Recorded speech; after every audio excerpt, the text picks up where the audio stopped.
već godinama održava i popravlja tijela vrhunskih sportaša. Iako je izvrstan fizijatar, dr. Stjepko Bučan za sebe voli reći da je vulkanizer. Njegov vedri duh i nevjerojatan smisao za humor uz golemu količinu znanja i stručnosti godinama fascinira mnogobrojne sportaše koji mu se predaju u ruke s potpunim povjerenjem. I sam je nekad igrao nogomet, bio Hajdukov tić, a jedna mu je ozljeda bila poticaj da stvori divnu, profesionalnu i humanu priču.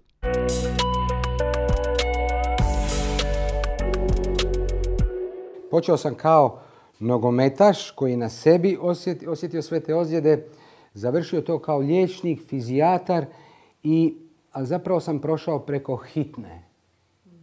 Sa jednim posebnim učiteljima, uvijek te kažem, hvala ti Bože, imao sam dobre učitelje. Doktor Đaković koji je, evo isto ima 5 djece i poginuo u ratu. Ali činjenica da sam ja bio njegov šegrt. Završio sam medicinu, ali nije bilo posla tada u Zagrebu. Ja sam radio kao tehničar i samo sam ga gledao. To je bio čovjek kojeg sam praktički naučio cijelu medicinu, onu u praktičnom smislu. Evo. U jednom trenutku nas nekoliko studenata je stari profesor Grgić posložio u red i rekao: momci, šta biste napravili kod ovog čovjeka? On ima tu i tu dijagnozu. Koju pretragu biste vi napravili? Mi smo svi rekli CT, magnet, ultrazvuk i tako. On je rekao: gledaj momci, ok, sve je to dobro, ali ne. Pitajte ga kako je. Znači, pitajte čovjeka kako je on. To vam je prva pretraga. I od tad, to je nešto što je praktički trasiralo moj život i moj način razmišljanja. To, mislim, osim svega, osim goleme količine rada, uvijek dolazi golema količina boli. Ti sportaši se ponekad s tom boli nose različito. Njihova mentalna konstrukcija u tom trenutku je narušena. I vi možete često puta vidjeti kakav je neko čovjek konstrukcijski u trenutku kad se ozlijedi. Da li postaje nekako razmažen ili ostaje onako stup sa punim povjerenjem, ja idem dalje. E sad, u svim tim situacijama smo oni su usamljeni na vrhu, a mi smo usamljeni na dnu.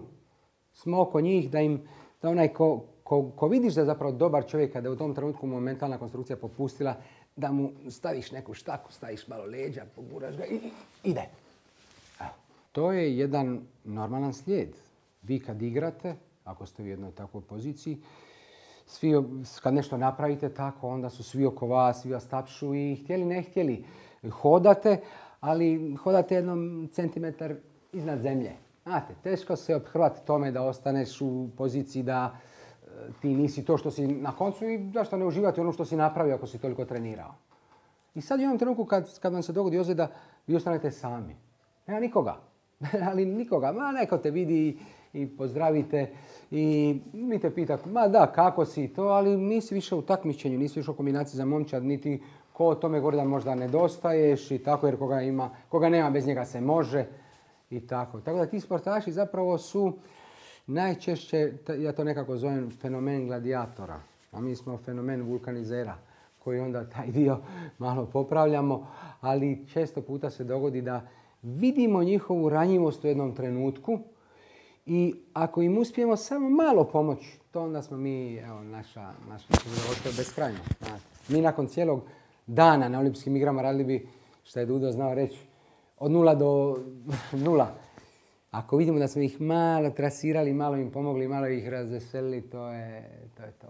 Tu je bilo jedna cijela paleta ljudi, vaterpolo, da ne spominjem Vičana, Štritofa, Bukića i tako. Jedna cijela ekipa, Kobeščak i tako. Dakle, to je momci koji su trpili strašne bole, koji su nastavljali dalje. Sjajna jedna ekipa. Imao sam čast s njima raditi i općenito i ova jedna rukometna ekipa. Tako da, ja bih rekao da, evo, ali ovo baš konkretno u tim situacijama, kako su reagirali Dudo ili kako je reagirao Krokap, to je ono baš bilo fascinantno. To se ne može opisati. U tom trenutku on ne vidi da mu to koljeno blokira. A ja ne znam uopće kako je moguće nekim medicinskim postupcima, osim staneš i pomoliš se i kažeš gledaj, i sjedne. I proradi, i koljeno proradi. I za sutra na utakmici on igra. Ima sportaša koji se nakon nekih ozljeda nisu uspjeli vratiti. Ima sportaša koji su se nakon ozljeda vratili još jači. Ima onih sportaša koji uopće ne vidi da su ozlijeđeni, niti to drže da su ozlijeđeni jer oni moraju ići dalje i tako. Evo, pa rekao sam taj jedan primjer gdje je Krokap, to sa tim koljenom, to mi je uvijek onaj fenomen. On ima sutra trening i njemu to koljeno mora biti suho. Bez obzira što vam ne gleda, ponovo će se napuniti. Ja imam za 10 dana meč, Bučko, ja, stric, vadi to. Nije to, hoće li se to iskompiti? Ništa, samo to vadi. Dudo, koljeno ispadne sa strane, sutra imamo finale. Ja idem, uopće nije pitanje hoćeš ti to posložiti ili ne. Ja idem. I to su ljudi koji ozljeda ne mijenja. Oni idu naprijed. Znate, i to su vam kasnije u životu. Često puta. To su vam vrhunski menadžeri. Zato što jednostavno imaju viziju što trebaju napraviti, znaju dobro izorganizirati. A imaju jedan životni fakultet.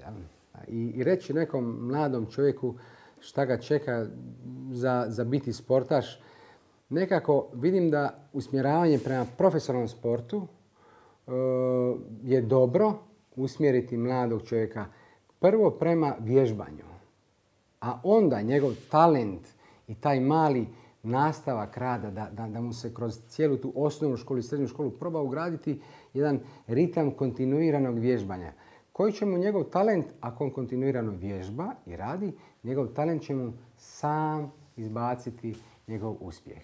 Nikad se nije dogodilo da neko ko ima talent i kontinuirano radi i vježba ostao je bez nekakvog zadovoljstva, uspjeha u svom poslu koji radi u sportu.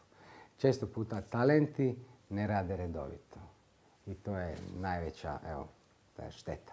Mladi sportaš se mora primarno koncentrirati ne na uspjeh, nego na jedan užitak, na jednu ljubav u tom vježbanju.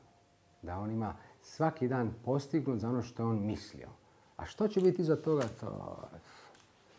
to je jako teško reći. Kad mi je vaša kolegica Andreja spomenula usamljeni na vrhu, mi se, ja usamljeni na vrhu, gdje sam ja u tome, ja sam po podu dolje.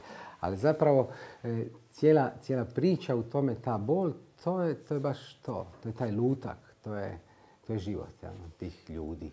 I to je zapravo ono što ti ljudi žive. Evo. Kad su boli, oni su na vrhu, ali su sami. Da.